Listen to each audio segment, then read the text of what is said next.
Today I'm going to be showing you how to make burger buns but with beetroot. Yes, beetroot is a fantastic vegetable that is high in antioxidants that increase blood volume as well as boost iron.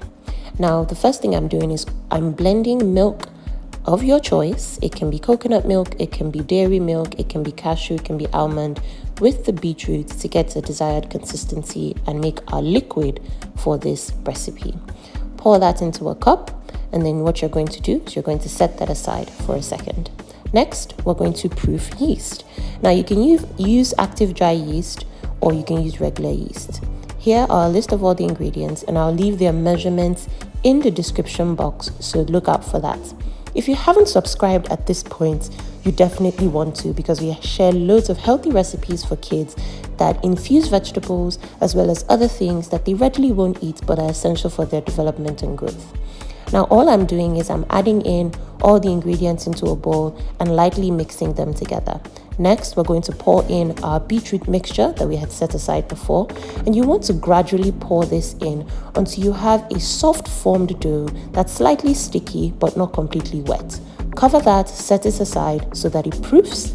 It's going to double in size, and the next thing we're going to do is we're going to knead our dough. I'm using coconut flour, which is part of the ingredients in this recipe, to knead the dough.